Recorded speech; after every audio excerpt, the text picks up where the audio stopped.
Okay, today we're going to talk about rotating databases based off of time. Now this is going to be a decent sized video because I want to make this sort of a full primer on this entire feature and actually teach you some of the intricacies of it, because if you're going to get the best out of this feature, you need to understand exactly what it's doing and how it's doing it and when it's doing it and all that, right? In general, it's not that hard. It really isn't. But there are some things you need to know so that you can be more successful and you won't get irregular results. Let's start by turning the feature on. That's the best place to start, right? So we'll go to CheckDB Settings Rotation. And again, you'll see here that we've got two options here for Minion Default. We've got both of them for CheckDB. We've got one by DB Count and one for Time. Now, the DB count is covered in another video, but time, of course, can be in minutes, and right now it only supports minutes, and we've got it set for 2 minutes. Now, you would never set it this low, right? I have it set this low for the demo, and it'll work just fine, but you'll set yours for something like 30 minutes, 60 minutes, 90 minutes, 120 minutes, however long you can run every night or every weekend. But what this feature does is it will rotate through all of the databases for your specified period of time. So here, I'm going to run through as many databases as I can get done in 2 minutes, right? And then it's going to stop. Now, this is a rotation, and it's going to always be a rotation. There's no reason to say I want to run CheckDB for 2 hours without it being a rotation, or for 2 minutes, right, without it being a rotation. Because let's say that I do that, right? So I've got just a plain setting that says I want to run CheckDBs for 2 hours. Well, it'll run for 2 hours, and then it'll stop, and then the next time it runs, it'll run those exact same databases for 2 hours, and then stop. And next time, it'll run those exact same databases, and you will never get to the databases at the end of the list because you can only get to the ones that you can do in 2 hours, and they're going to be done in the same order every time.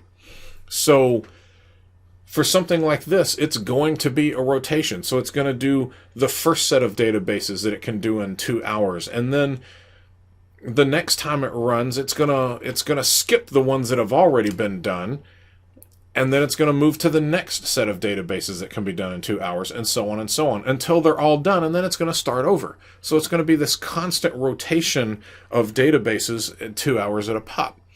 And for that reason, the database name, the DB name here, always has to be Minion Default.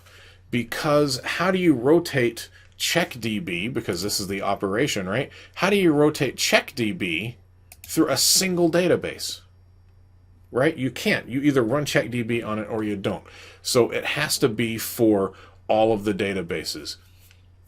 So in order to turn this on, these rows, all of these rows come with Minion CheckDB. So just come in here and turn this on and then set your rotation metric value. And that's it. You're done. Make sure that the other one, the CheckDB count, is turned off. You can't do both of them, right? So make sure that you only have one of these rotation values set, and you're done. The only other requirement is that the include is null, because again, I want to rotate through all the databases, right? So how can I rotate through all the databases if I put a list DB1, 1, DB2, DB3, that's got to actually be a 3, DB3. So I'm saying that I want to do these 3 databases, then I want to do those 3 databases. I don't want it timed, I want to do those 3 databases. That defeats the purpose of there being a timed rotation. So anytime you have something in the include, you're not going to do your rotation. So just keep that in mind, that you're saying that you want to rotate through all the databases. And if you want to run through specific databases, then put them in the include. But it's not going to be timed. It's going to run through those databases and take as long as it takes. Okay, so that being said, that's all that's really necessary, is to set the setting in the table and then to make sure that you're running include with null. Now, let me go ahead and drop everything in here. I want to truncate these tables, and we're going to start from scratch. So I just want to show you here that the log table is empty. So now let's go ahead and run CheckDB, and we're going to watch it come across here. There we go. So we're running some databases. Now I'm going to let this go, and then I'll come back when it's done and we'll have another discussion. Okay, so here we are, and you can see down here at the bottom that it ran for 1 minute and 43 seconds. Where did we come up with our numbers? So you can see here that I've got a lot of these that have been skipped for time constraint violation, and we're going to talk about that here in a minute. But you can see a whole bunch of these that completed, as well as this one right here that actually found errors in CheckDB. So how did we come up with these numbers? Well, let's take a look at this. Where is it? There it is. So we see the database size, and we see the time limit here. We set it for 2 minutes, remember? Now the estimated time in seconds was 60 seconds. So we estimated that this database, this Minion database right here, right? This database would take 60 seconds to finish. And where is the actual time? And so the actual runtime was 53 seconds this time. So we were a little far off, but not that bad, just a few seconds, right? Now, where do these come from? Well, you remember at the beginning that this log table was empty. So we didn't have anything to base the numbers on. We didn't have anything to say this database takes this long, so we estimate it's going to take this long, right? So our estimations were just a guess. But our estimations are your guess, not our guess. So let's go into CheckDB settings DB. And let's look down here. Let's start with this row right here.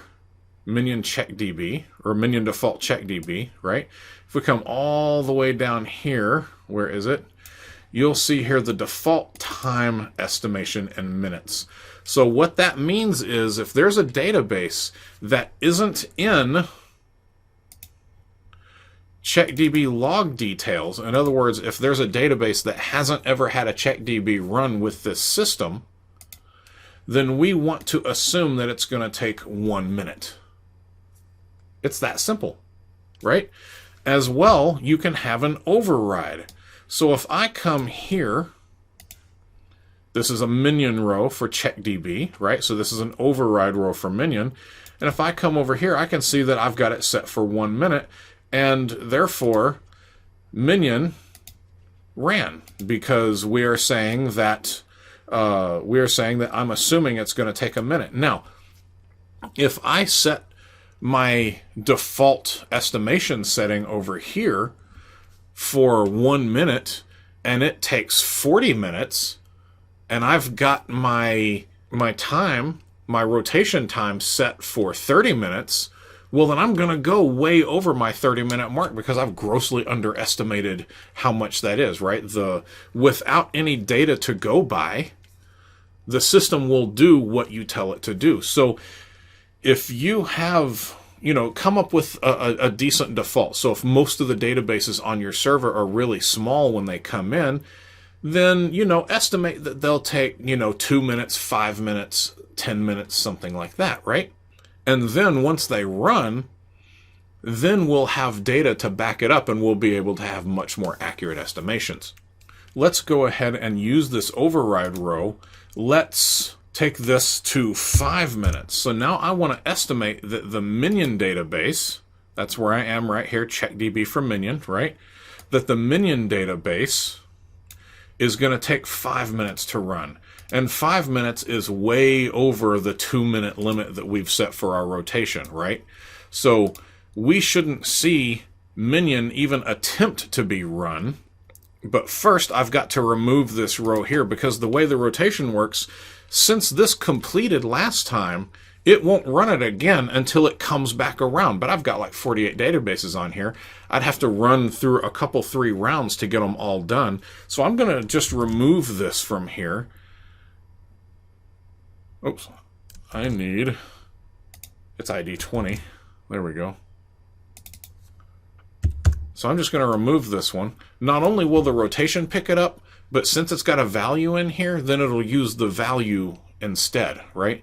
So now, I've removed that, and now if we run this again,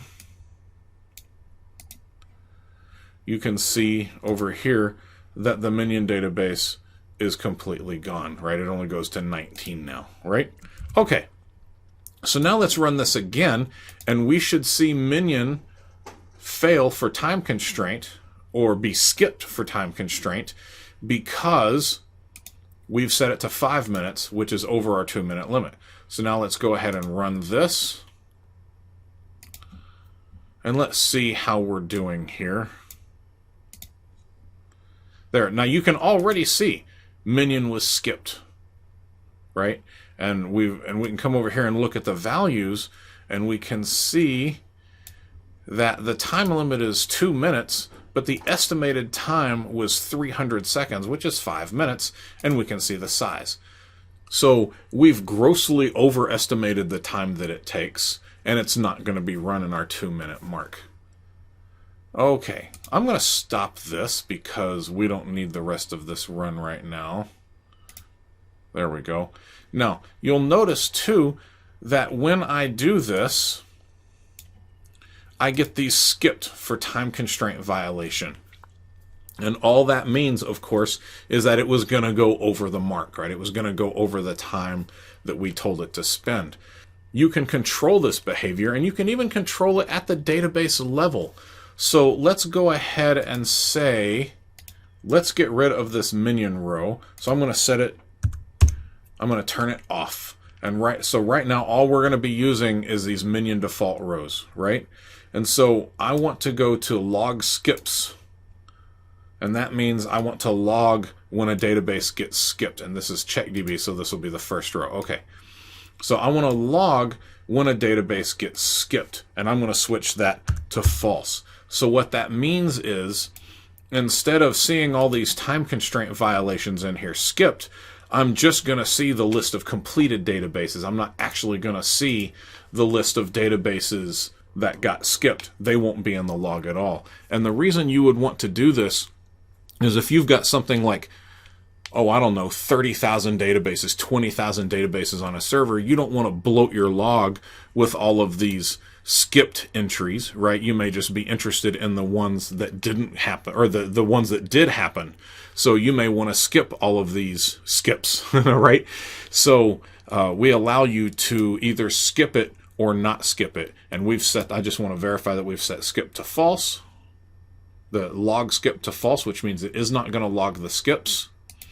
And so now let's go ahead and dump all of our data again so that we can be working from the solid piece of data. I'm just going to truncate all of these guys. There we go. And now let's run this again. And I will come back when this is done in a couple minutes, and we'll take a look at the log. Okay, we're back. Now, you can see we're in the log here. I'll give it another go. There we go. And you see that now we've got 20 databases that we went through, but no skips whatsoever, right? So we were able to turn off logging the skips. Now, what's really cool about this is, again, you've got the database overrides. So if you've got one database that's particularly important, and you say, you know what, I do want to be able to log when this one database gets skipped because I want to know about it, right? Then you can turn on an override row for it. So let's go back to Minion CheckDB again, and let's turn that row back on. So now it's active. And I do have log skips set to true, and I have this set for 5 minutes. So Minion will be skipped because my time threshold is 2 minutes. I've set this one to estimate at 5 minutes, and log skips is turned off for every database except this one, because these are the only two that matter, right? All these others are turned off. So there we go. Now, before I do this, I'm going to go ahead and delete all this data again, because we're still working on the estimations, right? On these initial estimations. So I'm going to kill that, and then I'm going to start that up again, and I'll come back when it's done. Okay, and we're back.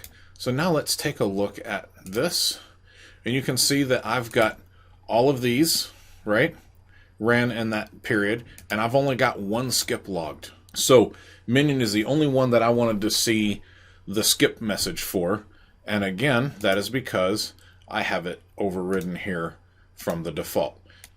Okay, so that's from the bottom up, right? That's if you have no data in your log whatsoever. But what if you've been running this for a month or two, and then all of a sudden you decide that you want to start rotating these guys? Maybe you've been adding a lot of databases or something, right? So how do we manage this as your databases grow and shrink, and as you have this data that's already there?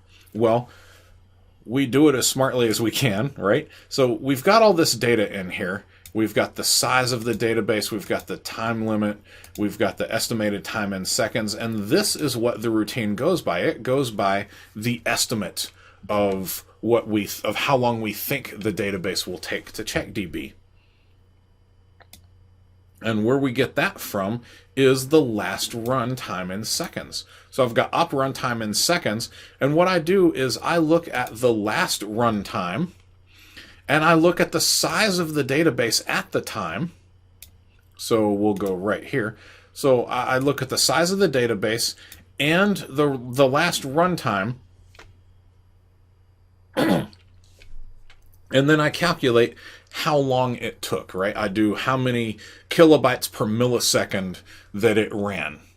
And then I get the current size of the database, and I do the math and guesstimate how long it's going to take to do it this time based off of the performance stats last time and how big the database is this time. So let's see how we do. Now, in order to do that, what I'm going to have to do here is I'm going to clear this table again, and then I'm going to turn rotation off. So I'm going to come in here, set this row to false to turn it off. And I'm just going to run every single one of the databases here. I'm going to run a CheckDB on all the databases so that I have some initial data to go by. And now I'm going to hit go. There we go. That's going to be about 2.5 minutes, so I'm going to come back when it's done. Okay, and we're back. So you can see here that we've got 49 databases in here. 2 of them found errors. Those are my error databases with corruption in them. So we're on track, right? Actually, 3 of them. So we're on track here. We've got a good run. Now we're going to turn rotation back on. Come in here. Set is active equal true. And I'm going to leave it at 2 minutes. So now when I do this, I've got some data to go by, right? If I find my Minion database, where the hell is it? There it is. I'll highlight that whole thing. There we go. So if I find my Minion database, I can see how long it took eventually. There we are. So I estimated that it would take 300 minutes. That's just an estimate. We're not using that estimate right now, but we always store the estimates, right? Because you'll see here that there is no time limit. And if I come across here, it took 54 seconds. So I would imagine that the new estimate would be somewhere in the neighborhood of 54 seconds when we now that we've got this turned back on, right? So now let's go ahead and run it with the time limit on, and let's see how we do. And that's going to run for, I don't know, 1 to 2 minutes, and I'll be right back. Okay, we're back. Now, the first thing you're going to notice, and this is the 510 run, is it? No, it's the 213 run. So we've got this 213 run right here. I go off of the milliseconds, right? So 213 right there, is that we were able to get a lot more processed this time than we did before. And that's because now we're going off of the real estimated times based off of the runs instead of setting everything at a minute, right? So let's take a look at some of these guys. I'm going to keep this right there so I have a reference point of what the new one is. And so I've got the estimated time in seconds went from 60 to 1 for most of these. This one estimated 2 seconds. And you see we've got the last op time in seconds. And the reason we give you that is so that you can see how accurate we're being. So you can see what margin for error there is, right? Here's one right here, 13, right? So this one's 1.5 gigs. And we estimated that it would take 13 seconds, and last time it took 13 seconds. This database isn't being updated or anything, so it's going to be the exact same. But again, what we do is if this database were to explode by, say, 100 gigs, then we take this value right here, the estimated kilobytes per millisecond, and then we do the math with how big the database actually is now, and then we get and then we use that as the number. So the performance that we got last time is the performance we're going to assume this time, because we have to assume something, right? Okay, things that can throw off the calculations. There are some things that can throw off the calculations. Number one, if we estimate, we'll just take this one right here. If we estimate that this takes 13 seconds, and there's a lot of corruption in the database has grown by, 20 gigs or 10 gigs, and then there's a lot of corruption in the database, it takes CheckDB a lot longer to run. When the more corruption it finds, the longer it takes it to run. So that's something that could throw the time way off, right? Let's say that you're running with different resources than you were before, right? Let's say that you've lowered resources or increased resources. That can throw off the time as well. So not only, when I say throw off the time, I don't mean necessarily making it take longer. It could decrease the time, right? So we could estimate it at 13 seconds and it could only take 2 seconds. Or we could estimate it at 20 minutes and it would only take, 3 minutes. So something like that, just whatever throws the time off in whatever direction it happens to go, right? You could move the database to a different layer of disk. So you could be on tier 3 one week, and you could be on tier 2 or tier 1 another week, and that's going to greatly increase the speed. You could have a lot more or a lot fewer resources being used by SQL, right? So you could have the CPU be maxed out last week, or you could have nobody on the box last week, and then this week there's a big process running at the same time that takes up a lot of resources, and therefore you've got a lot fewer resources, right? You could be running it with parallelism last week and not with this week, or vice versa. So things like that can throw off the estimation. And there's really nothing we can do about that. There are just a number of things that could happen like that are out of our control.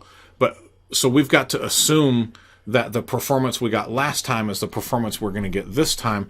But that's why we give you this right here, so that you can see more or less, we give you the last op time and we give you what we estimated this time, so that you can compare the two and see how close we are. And if we're really far off because your environment is really wavering, right? You've got a lot of ups and downs in your environment, then you can set your time windows a little more loosely, right? And then know that you give it a good margin for error. So if you say that you can run, for 2.5 hours or for 2 hours every night, and that our estimations tend to be off because your environment is really variable, then, maybe set it for an hour and a half instead. And, maybe it'll go over a little bit, but you really wanted to hit that 2 hour mark. So you hit it at, so you put it at 90 minutes instead of 120 minutes. Or maybe, if you want to, if we tend to overestimate, then, maybe you put it at 2.5 hours if you want to hit a 2 hour mark. So something like that, right? So this is just a tool. I don't think that we're going to be able to hit, the 2 hour mark period on the dot every single time because there are just variables in there. But if you want to run for around 2 hours, we should be able to accommodate you. And a lot of times, unless there's something in there that just throws the calculation way out, we should probably even come in under the time, because, you know, what it's going to do is it's going to look at the estimated time, and it's going to say, do I have enough time from right now? And it's going to look at it and say, well, we've estimated that this takes, 20 minutes, and I've only got 18 minutes, so no, I can't run this one. And so it'll keep running through those until it finds one that it can run. But, again, if you've moved a table, or if you've done something else that would make it run slower, or simply if it just finds a lot of corruption, then there's nothing we can do about that. We're basing the estimate based off of the performance we got last time. The performance this time is going to be slower, so it may take extra time. You may run over your time, and there's nothing we can do about that. Just let it run and know that as soon as this one operation is finished, it will end, right? It'll be done. If you want to snipe it a little bit closer, then switch to timed check table rotations instead. And at least then you'll only be down by one table, and when that one table is finished, then the whole routine will stop, right? So if you can't wait for a database to go from a normal 20-minute CheckDB period to a 45-minute CheckDB period, then switch to then like I said, switch to check tables, and then you'll be able to snipe that a lot closer. And there will be check table videos as well. So if you want to do that and learn how to use that, then you go look at those videos. But it's pretty much going to be the exact same thing with check tables. Nothing changes really, right? It's just check tables. As a matter of fact, there's no real need to make a separate video for it. Everything still counts, right? You set it up, and let's see if I can get out of here. So as soon as I come into settings rotation, if I can find it, there it is, settings rotation. So I'll just set the time based off of minutes. So I want to run CheckTable for 10 minutes. Now you can put a database name in here, right? Because I'm doing CheckTable for a specific database. I can say I want all of the databases to run CheckTable for 10 minutes, and it will just rotate through the tables until they're done, and then it'll start over. But you can say, I want all of the databases to run for 10 minutes, except Minion, I want this database to run for 20 minutes or 15 minutes or something like that, right? And with something like this, you could set it up pretty easily to rotate through tables all day long. You could be running CheckTable on your database. You could set it to go for 10 minutes every hour, or for 30 minutes every hour, or for 30 minutes between this period and this period every single day, and just be constantly churning through these tables all the time, and really have a tight routine so that you know how often your tables are being check-tabled, right? They're being checked all the time. And you can even set up individual schedules to check specific tables or specific schemas a lot more often. So maybe I've got this really important schema that I want to check every hour or every 2 hours or twice a day, something like that. But you could just set this up on a rotation to just go and go and go and go. And every hour I want to do this for 10 minutes. Every hour I want to do this for 20 minutes. Between this time and this time, or only on these days, or something like that. So the power here is almost limitless. And, when you're doing this in the table here, of course, you would just set this for CheckTable instead of CheckDB. But you can still log the skips, and you can still put, your default time estimate in minutes. Again, that's how many minutes you expect each individual table to take if it doesn't have a row already in the log details table. So the only real difference is that with the check tables, you can't override a specific table. You're just saying that I want the default time estimate in minutes for all of the tables. So any new tables that come in, right? Maybe set it at a minute. Maybe set it at 2 minutes. I don't know. I don't have your environment. But you can set a default for all the tables and say, that way when any new tables come in, or if your log details table gets wiped or something, then you can at least set something logical for those tables. And as usual, we look at the size of the table now versus the size of the table then, and we do the math and we figure out how much time it's going to take. So the same performance caveats exist for the check table as they did for CheckDB. But the point is as your database and your tables grow and shrink, we try to take the most current calculations, or we try to take the most current size and base our calculations off of those so that we're always as accurate as possible in our estimates. But this default time estimate is all up to you. There's nothing I can do about that. We just wanted to give you a way to set a logical time limit that would mean something in your environment, because I could have just come in and set everything as a minute, right? I could have just said, well, if it's not in the log, then just set it for a minute and then let's go. But that's not a very good way to do things. I need to let you set these overrides. Okay, so there you go. That is how to run a rotation based off of time for both CheckDB and CheckTable. Hope this helps.